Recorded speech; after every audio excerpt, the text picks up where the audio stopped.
근데 요즘에는 또 이렇게도 사업 아이템을 해요. 그래서 지금 여기에 지금 앞에 보여줬던 요 창작물의 후속 내용인데 컨텐츠를 만들 때도 이 컨텐츠를 바탕으로 사업을 하는 것도 이런 애니메이션들을 기준으로 하는 것들도 있어요.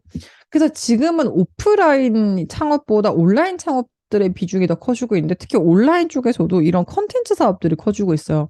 근데 컨텐츠 사업도 지금 흐름을 조금 보셔야 될 게 뭐냐면 실제로 지금은 이 컨텐츠를 누가 제일 많이 보느냐를 놓고 보면은 대부분 사람들은 20대, 30대가 많이 보겠다라고 생각을 하겠지만 의외로 20대 이전, 그러니까 특히 키즈 쪽 사람 혹은 퇴직 이후 60세 이후 있죠. 이 노년층들이 유튜브를 제일 많이 봐요. 그래서 항상 유튜브를 제일 많이 보는 연령대를 보면은 키즈나 노년층 왔다 갔다 해요. 어떤 해에는 노년층이 나오고 어떤 해에는 키즈가 나오고 근데 요즘 키즈는 엄마들이 잘 안 보여주려 하기 때문에 노년층, 키즈 두 개가 엎치락뒤치락 하는데 근데 이게 또 이래요. 우리나라는 어르신들이 유튜브를 많이 보지만 나이 드신 다른 나라의 사례를 보면은 나이 먹을수록 밖에 나가야 된다 이런 사상을 갖고 계신 분들이 많아가지고 집에서 유튜브를 보는 행위를 최대한 안 하려고 한대요. 근데 전 세계에 있는 모든 아기들은 유튜브를 보죠. 특히 애니메이션들을 보죠. 그래서 결국 핑크퐁 이런 것들 상어 가지고 막 구독자 1120만 명이 45만 명이 좋아요 누르고 왜냐면 이건 전 세계적으로 통하는 컨텐츠여가지고 그래서 실제로 보면은 국내 개인 유튜브 구독자 순위에서 월 수입 보면 야 24억 진짜 좋겠다 그죠 보람튜브 한 달에 24억 벌면 무슨 무슨 음식 먹을까요? 궁금합니다. 장르 보면 거의 키즈, 음악 이렇거든요. 그래서 컨텐츠를 만들 때는 음악 아니면 키즈 아니면 어르신들 대상으로 하는 건데, 근데 어르신들 대상으로 하는 거에 있어서 어르신들은 또 포인트는 뭐냐면 이게 이 영리성을 놓고 봤을 때 결국 돈을 쓰는 층들이 누굴까인데 어르신들은 돈은 잘 안 써요. 그래서 소비층이 소비를 원활하게 하는 연령대는 키즈가 많은데 우리 어릴 때 아기 때 맨날 인형 사줘, 뭐 저거 TV에 나오는 뭐 사줘, 뭐 어떤 공연 보러 가야 돼, 엄마 나 어떤 아바타 사야 돼, 이렇게 돈을 많이 쓰죠. 부모님이 사주니까. 근데 우리 어르신들 보면 할머니, 할아버지들이 뭐 사달라고 하시는 경우가 없죠. 부담될까 봐. 그래서 소비층을 놓고 봤을 땐 키즈랑 유튜브에서는 이 음악을 활용한 산업들이 상당히 커지고 있습니다. 그래서 내가 만약에 창업을 한다라고 친다면 음원을 만들든 혹은 아이들을 대상으로 한 이 아이템들을 만들어가는 것도 괜찮습니다. 일례로 이걸 제가 왜 언급을 하냐면 계속 컨텐츠를 만들고 싶고 내가 음악을 만들고 싶고 막 뭔가 창업은 하고 싶고 직장 생활을 하기 싫은데 예술 활동을 하고 싶고 뭔가 제작자도 되고 싶고 근데 그 마인드 세팅을 다시 하는 게 좀 필요하거든요. 그 저출산이 심각해지면서 이 아동 유아 관련된 산업들, 특히 이게 영유아 관련된 산업들은 끝났다 이렇게 얘기를 했는데 웬걸? 유모차의 가격은 매년 상승하고 있습니다. 제가 재작년에 샀던 유모차는 130만 원이었는데 지금 180만 원으로 50만 원 올랐고요. 90만 원대에 제일 비쌌던 이 카시트도 지금은 140만 원대로 올랐습니다. 아, 그게 계속 프리미엄을 붙여서 간다는 건데 우리나라 특성상 지금 어차피 아이를 안 낳거나 낳을 거면 하나 낳을 거기 때문에 진짜 금이야 오기야 키우거든요.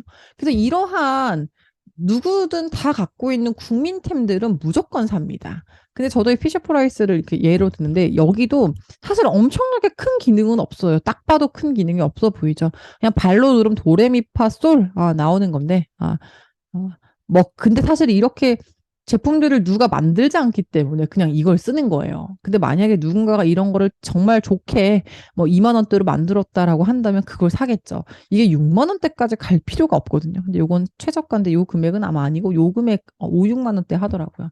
근데 이거를 안 만들기 때문에 그래서 내가 예를 들어서 이 어디든 이 중소기업이랑 협업해가지고 2만 원대 제품을 만들 수 있다라고 치면 그걸 결국 사람들은 살 겁니다. 그래서 이게 틈새 시장이라는 게 또 중요한 게 뭐냐면 아기와 관련된 것들은 진짜 저도 많이 신경을 쓰거든요. 근데 내가 만약에 유튜브를 하겠다라고 하면 오랜 시간 동안 사람들이 틀 수 있는 컨텐츠를 찾아야 돼요.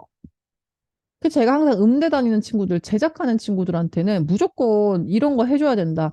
무조건 엄마들 두뇌 발달과 아기 두뇌 발달 이런 것도 음악 켜놓는다. 영상을 켜놓진 않을 거니까 TV 많이 노출되면 안 되기 때문에 아이들 두뇌 발달에 좋은 모차르트 음악 이런 거는 무조건 틀면 1시간 반을 꾸역꾸역 들어요. 애 두뇌 발달에 좋으니까 간접적으로라도 쓰여지라고. 근데 예를 들어 가사가 있는 뭐 2030 뭐 탑백 이래버리면 지겨우면 끄거든요. 근데 이거는 엄마들이 그냥 켜놓고 살기 때문에 안 꺼요. 끌 수가 없어요. 그래서 이게 중간에 광고료를 받든 뭘 받든 하려고 해도 오랜 시간 동안 계속 틀어지는 쪽으로 컨텐츠가 돈이 되기 때문에 돈이 되는 컨텐츠는 이렇게 오랜 시간 동안 안 끄고 이 컨텐츠를 냅둬도 유행에 타지 않고 다음 새로운 소비층들, 새로운 이 수요층들이 있는가를 놓고 봤을 때 조회수 좋죠. 근데 실제로 아기 두뇌 발달로 검색해서 아기 두뇌 발달 음악이라고 치면 많이 안 나와요. 그래서 웬만하면 막 이렇게 막 46만, 100만 이렇게 나올 수밖에 없어요. 3시간 연속 재생. 그래서 평상시에 틀어주세요. 그래서 이렇게 돈 받죠. 그 에센티얼인가요? 그 벅스가 이 막 이렇게 막 되게 감성 사진 같은 거 하나 띄워놓고 그 뭐 에센셜 해가지고 음악 쭉 하죠. 그것도 주인의 그 계정의 주인은 벅스예요. 벅스. 어.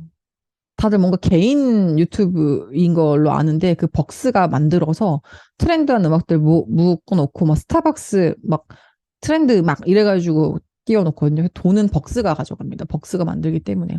그래서 내가 콘텐츠를 한다 치면 이렇게 아이들을 위한 게 돈이 가장 많이 되는 사업이에요. 그래서 이 발달센터에서 음악하는 친구들은 음악 치료 쪽으로도 음악 치료라고 해봤자 사실 피아노 치고 북 치고 이렇게 해서 이 계속 스트레스가 쌓이지 않게 발달 장애가 있는 친구들 요즘 발달 장애가 좀 많이 생기고 있는데 안타깝게도 코로나 때문에 자꾸 고립되는 상황이 많아져서 현 상황에 맞춘 이런 아이템들은 이런 게 있겠다. 그래서 테라피적으로 엄마들이 참 많이 신경을 씁니다. 뿐만 아니라 지금 뜨고 있는 사업들은 요런 사업들일 건데, 크게 보면은 이렇게 볼 수 있을 것 같아요. 공유주방 사업이라 해서는 내가 실제로 보증금을 내지 않고도 창업을 할 수 있는, 그런 업종들이죠. 그래서 주방은 내가 환기구라든지 이런 것들 다 돈 내기가 너무 부담스러우니까, 공유주방이라 해서 6칸 그 식기구는 공용으로 쓰되 이렇게 뭐 이런 그 환기 시설 이런 건 공용으로 쓰되 가스나 전자레인지나 이런 것들 이렇게 해놔요. 가스 불 이렇게 해가지고 환기 시설 쭉 설치해가지고 그래서 사업자를 6개로 받아요. 월세 받고 그럼 보증금 뭐 한 300만 원에 그래서 배달 전문인 거죠. 근데 이것도 코로나 때문에 배달을 많이 시켜서 잠깐 급부상했던 건데 지금 또 배달이 안 되죠. 좀 덜 되죠. 그래서 이게 그러면 덜 될 때 리스크가 더 적은 거예요. 내가 요식업 해보고 싶다. 그럼 배달 쪽 해보고 싶다. 그럼 공유 주방으로 들어가기만 하면 되니까. 그럼 다 이미 차려놓은 거에 내가 월세 정도만 주면은 할 수 있기 때문에 괜찮죠. 그리고 스터디 카페 같은 경우에도 여긴 지금 현재 바뀌어지고 있는 거는 관리형 독서실로 바뀌고 있어요. 그래서 이게 혼자서는 독서실 잘 안 오기 때문에 이렇게 코칭형 독서실로 바뀌고 있습니다. 그래서 프랜차이즈도. 그래서 예전에는 이 그냥 독서실이라 해서 내가 알아서 가가지고 문 열고 이런 건데 지금은 안 오면 전화 와요. 학원 강사님들이 많이 들어갑니다. 그래서 가격은 조금 비싸지만 어차피 돈은 엄마들이 낼 거기 때문에 우리 애를 독서실에 집어넣는 겁니다. 그럼 이게 사실 독서실도 마진이 되게 좋아요. 어, 내가 장소만 잘 잡으면 내가 예를 들어서 40평이 있다 쳐요. 근데 40평 이 공간에서 월세가 한 달에 100만 원이라 쳐. 그쵸? 그럼 그 1년이면 1200이 벌어줘야 되는데 이 친구들 1년에 그 1년에 예를 들어 멤버십을 50 정도로 끊는다 쳐.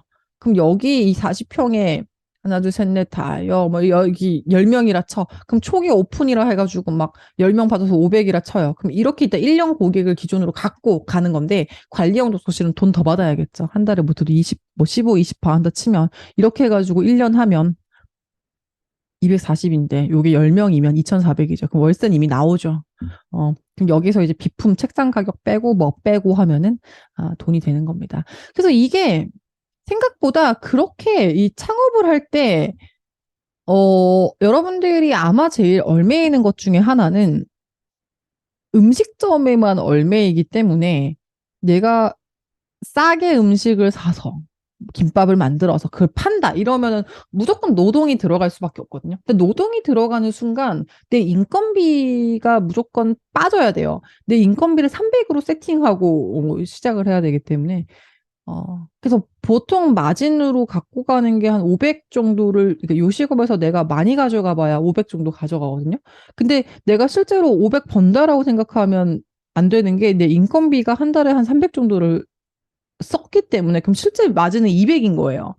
근데 세금 빼고 뭐 빼고 하면 그게 그렇게 크게 메리트가 있는 사업은 아닙니다. 그래서 대부분의 요즘 조금 현명한 친구들이 노동이 적게 들면서 돈을 꾸준히 벌 수 있는 걸로 가요. 그래서 이것들도 2030 세대들이 관리형 독서실로 많이 진입합니다. 전자책 판매도 비슷한 의미입니다. 이 전자책 같은 경우도 PDF로 만들어가지고 이북으로 공급하거든요. 이북? 그래서 이북으로 공급하면 예를 들어 우리 저기 이 아신대 분들도 그 교수님들이 책 같은 거 많이 쓰시더라고요. 근데 그런 것도 레포트 이런 거 해가지고 해피캠퍼스에 팔고 이런 경우들도 많은데 어 여러분들이 논문을 쓰든 뭘 쓰든 그런 거를 내 정보들이 있다면 그걸 PDF로 만들어서 판매하는 비즈니스를 많이 해요. 그래서 저도 면접책 이 PDF로 만들어서 곧 앞으로 출시할 예정이긴 한데 이게 가만히 냅둬도 판매가 되기 때문에 그게 포인트예요. 그래서 내가 뭔가 출판 사업을 하고 싶다라고 한다면 PDF 전자책으로 먼저 시작한 다음에 반응 보고 그리고 이 내가 몇 명 정도 이걸 좀 듣더라. 그럼 그걸 바탕으로 출판사 계약을 해가지고 좀 스케일을 키워나가는 그런 식으로 들어가면 좋습니다. 또 온라인 강의 같은 경우도 클래스 101에서 이 들어가는데 수수료가 좀 높아가지고 그거를 판매 가격은 3만 원인데 나한테 막 들어오는 거 막 4천 원이래요. 너무 작긴 작죠. 근데 이게 한 명일 때 그러니까 이걸 예를 들어 100명이라 치면 뭐 강의료 정도는 나오죠. 근데 이렇게 내가 인지도 쌓아가지고 다른 쪽으로 들어가기도 하죠.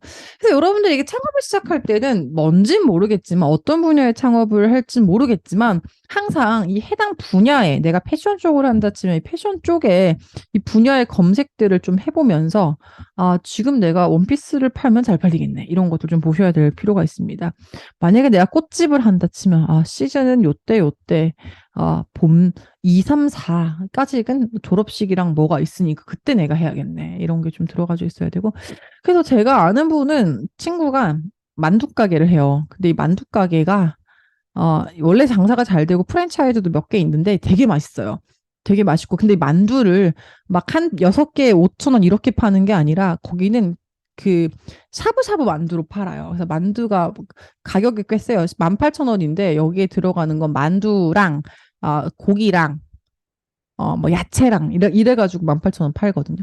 근데 여기는 너무 맛있어가지고 항상 사람들이 많이 와서 먹어요. 그럼 우리가 이 만두만 2개 팔면 10,000원밖에 못 팔잖아요. 근데 이 샤브샤브로 같이 곁들여 파니까 무조건 안은 18,000원인데 사이다 콜라까지 먹으면 2만 원 나오죠. 그럼 이제 요렇게 마진을 갖고 가는 건데 이 친구는 여기에서 그치지 않고 우리가 신학기 때 혹은 그리고 캠핑 그때 코로나 때문에 밀키트 많이 팔 때였거든요. 그래서 이런 밀키트 같은 거를 좀 팔아야겠다 해가지고 창업을 시작해가지고 이 시어머니 시댁에서 파는 이 만두를 밀키트로 했어요. 근데 이 밀키트로 할 때도 만두 밀키트, 만두국 밀키트 이렇게 하지 않고 그 만두를 만들 때는 아이들이 그러니까 이게 이 집 만두가 맛있는 이유는 그날 만들기 때문이거든요. 그러니까 재료랑 만두피가 따로예요. 그래서 만두피에 만두를 싸가지고 그때 만들어서 넣어야 맛있어가지고. 근데 이게 식당 같은 경우에 만들어서 주기 때문에 괜찮은데 우리가 밀키트로 판매한다 치면 이거를 만들어서 먹어야 맛있기 때문에 따로 주면 안 그래도 바빠 죽겠는데 바빠서 밀키트를 사서 먹는 건데 안 그래도 바쁜데 안 하죠. 근데 이게 아이들에게는 이 만드는 과정이 뇌 발달과 연관이 있다 해가지고 엄마들은 막 집에서 애들 최대한 만들어서 먹이려고 하고 막 애들한테 막 자기주도 이유식 해가지고 이렇게 하려고 하는데 어린이집에서 특히 이걸 많이 사요. 음식 같은 걸 만들어가지고 오늘은 김치 만들게요 해서 김치 만들고 근데 이 어린이집 대상으로 만두 밀키트, 뭐 어린이집 음식 밀키트 이런 식으로 키워드를 넣고 판매해가지고 엄청나게 많이 팔렸어요. 거의 수도권에 있는 어린이집 다 사갔던 것 같아요. 그래서 이게 어떤 제품을 판매한다 치면 이 대상자가 누구일지를 보고 시작을 하는 게 상당히 중요합니다. 그래서 그리고 이제 이런 앞으로의 내 대상자가 누가 될 건가? 지금 시장들이 커지는 쪽은 어디일까를 보셔야 됩니다. 계속 저는 만약에 한다면 반려 쪽으로도 저는 괜찮다고 봐요. 그래서 반려동물 간식만 검색했을 때도 93만 8천 개나 검색이 되고, 그래서 최근에도 이렇게 경기도 과학진흥원이든 뭐 창업센터든 이 지원 사업들이 상당히 많이 있거든요. 근데 이 대상도 완전 딱 반려동물 산업을 확장시키려고 이걸 열어요. 그러니까 지원금을 좀 풀어줘요. 아, 그리고 또 이런 것도 있습니다. 여러분들이 내가 잘 모르겠다라고 한다면 저는 계속 무언가를 팔아보라고 하거든요. 왜냐면 이게 창업이 영리성과 비영리성을 놓고 봤을 때 결국 영리성을 추구하는 쪽에 사업을 많이 하실 거 아니에요. 그래서 이게 2030 세대들은 그래서 이 통신 판매업 쪽으로 많이 해요. 그리고 지금은 이 속눈썹이라던가 뭐 아이브로우 이런 것들을 기술들을 배워가지고 이 본인 집에 이 뭐 속눈썹 문신이라든지 속눈썹 연장이라든지 이런 것들을 기술 배워가지고 인스타로 홍보하고 이러더라고요. 근데 기술을 배우는 것도 막 100만 원 이 정도는 배우더라고요. 속눈썹 연장이나. 근데 그래가지고 취업 준비를 하면서도 피부 관리 숍을 열어가지고 하고 이러기도 합니다. 그래서 이 지원 사업은 어디까지 볼 수 있냐면 제가 여기 창업 지원제도 활용 실무 가이드를 띄워드리는데 중앙부처에서 하는 쪽에서 중소기업 벤처부 이쪽에서 사업을 좀 많이 하고요. 지원금도 여기서 많이 풀리고 지방자치단체라고 하면 서울이라든지 산업진흥원 이쪽에서 조금 많이 합니다. 민간 같은 경우는 뭐 여기 현대 쪽에서도 하고 디캠프 혹은 뭐 벤처캐피탈 이런 쪽에서 많이 합니다.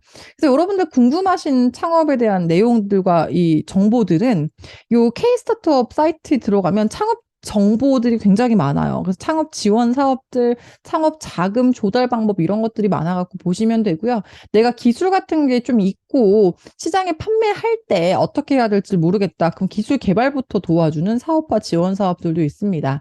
여기 화면 띄어진 것처럼 예비 창업 패키지, 초기 창업 패키지 이런 쪽에 보통 사업들을 많이 해요. 주요 사업 지원 쪽은 거의 중기부 주관으로 창업진흥원에서 많이 합니다. 그래서 예창패라고 해서 예비 창업자를 대상으로 하는 사업들을 아마 여러분들 하셔야 될 거여 가지고 그래서 무턱대고 사업자를 내는 건 저는 굉장히 비춥니다. 예비 창업자에게 좀 이로운 점이 많거든요. 그래서 너무 막 사업자부터 일단 내고 시작하자 이러지 마시고 일단은 창업을 하신다 치면 예비 창업자 신분으로 좀 유지해가지고 제대로 된 아이템이 있다면 그 아이템을 바탕으로 시작하시는 게 좋습니다. 그래서 보통은 창업 준비하게 되면 뭐 창업 5년 뭐 이런데 이제 예창패로 시작해서 초기 창업으로 갔다가 창업 도약 패키지로 넘어가는 요 단계를 밟으면서 사업화 자금들을 받고 가세요. 내가 뭔가를 한다면. 그래서 내가 땡짝으로 갑자기 사업 자금을 내면 이건 초기 창업 패키지로 되거든요. 근데 예비 창업은 있으니까 창업 교육 쭉 들으시고 멘토링 하시고 시제품까지 만들어가지고 시작하시는 게 좋습니다. 이런 사업들이 대체로 들어가고요. 그래서 여러분들 요거는 제가 뒤에 부분은 생략된 것들 조금 보면은 여러분들 이 사업을 시작할 땐 항상 이 비즈니스 모델 캔버스를 먼저 작성하시는 게 좋아요. 그 비즈니스 모델은 고객이 누구일지 1번, 고객 세그먼트를 먼저 나누시고, 그 다음에 어떤 가치를 줄 수 있는지, 그리고 어떤 채널, 어떤 방식으로 이 서비스를 제공할 건지, 고객과의 관계는 어떻게 할 건지, 수익은 어떻게 할 건지를 보는 건데, 카톡이 그래서 이렇게 했어요. 고객은 스마트폰 사용자, 그리고 이 스마트폰 만드는 사람, 광고주인데 수익원은 아까 얘기한 것처럼 기본 사용자는 무료예요. 유저들을 빠르게 확보해야 되기 때문에. 근데 광고나 이 기프티콘 판매로 수익을 올리겠다. 그리고 유통 채널은 온라인 카카오톡 맵이나 카카오톡 마켓을 써야겠다. 그래서 가치는 무료 메신저 서비스 합니다. 사진 공유 서비스 합니다. 모바일 플랫폼 게임도 공짜, 스토리도 공짜, 디지털 컨텐츠 다 공짜예요. 라고 가치를 주는 이런 과정 밟겠다. 그래서 비용은 인건비, 뭐 디지털 이 뭐 메시지 건수, 광고비, 인건비 들어간다. 그래서 요 비즈니스 모델 캔버스를 명확하게 구상을 하셔야 이 사업을 시작하실 때, 이 창업을 시작하실 때 어떤 구조로 가면 될까가 그려지거든요. 그래서 약간은 부족하겠지만 배달의 민족이나 카카오톡 이런 걸 보셔가지고 우리 비즈니스 모델이 이런 방식으로 해가지고 창업을 해봐야겠다를 좀 기준을 정해놓고 시작하시는 게 좋겠습니다. 네, 이게 창업 특강이라고 해서 저희가 내용 자체가 상당히 많은 걸 준비를 했어요. 그래서 제가 요 하나의 감을 잡으시려고 하나를 얘기를 해드리자면, 내가 예를 들어서 카시트를 만들고 싶다. 근데 가격이 60대에서 80만 원, 60에서 80만 원 선의 카시트를 하고 싶다. 근데 내가 이것도 기준들이 다 다르고 법적으로 안전에 대한 기준들이 다 다르거든요. 근데 이 카시트는 고가의 제품이다 보니까 아기들이 절대 구입하지 않죠. 부모들이 구입을 하는데 엄마나 아니면 아빠가 구입하시겠죠. 근데 엄마들은 대부분 입소문으로 제품들을 구입하고 아빠들은 안정성, 그리고 이 제품들의 내구성 이런 것들을 보통 보시는데, 이게 카시트는 결국 차에 부착한 상태로 오래 타야 되기 때문에 안전과 직결되는 상황이에요. 그래서 이게 너무 저렴하면 또 팔리지가 않아요. 예를 들어 20만 원짜리 카시트를 만들었다. 그럼 20만 원짜리 카시트가 안전할까라는 의구심이 들기 때문에 대체로 이런 안전이 보증되어 있는 것들로 가야 돼요. 아데아차라고 해서 뭐 그 독일에 있는 소비자들 안전 테스트하는 그건데 막 충돌 테스트 해요. 엑설런트 나오고 이래야지 사람들이 쓰거든요. 그래서 이게 내가 카시트를 이런 걸 만들고 싶다라고 한다면 이게 안전과 직결되면 안전 검증을 받는 비용들이 들 거예요. 그래서 이러면 내가 진입하기가 굉장히 어려울 수 있어요. 초기에.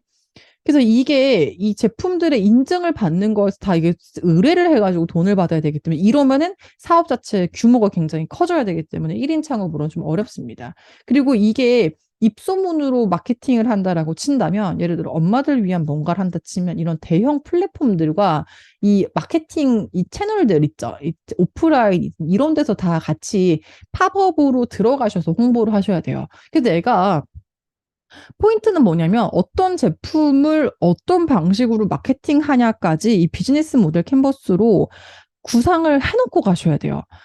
애기 옷을 만들고 싶다라고 해도 애기 옷의 제조사가 중국이면 엄마들은 잘 안 사요. 네, 뭐 중국산이 별로라는 건 아니지만 이왕이면 국산이 있다면 국산을 사려고 해요. 이 제품들의 면이라면 면을 사려고 하고, 애기들 피부가 굉장히 예민하니까. 그래서 내가 어떤 창업을 한다라고 하더라도 비즈니스 모델을 먼저 그려놓은 상태에서 창업에 시작을 하시는 게 제일 유리할 겁니다. 네, 여기까지 저희가 2시간 동안 창업 강의를 특강을 하다 보니까 많은 내용들을 담느라 조금 제가 말이 빨랐죠.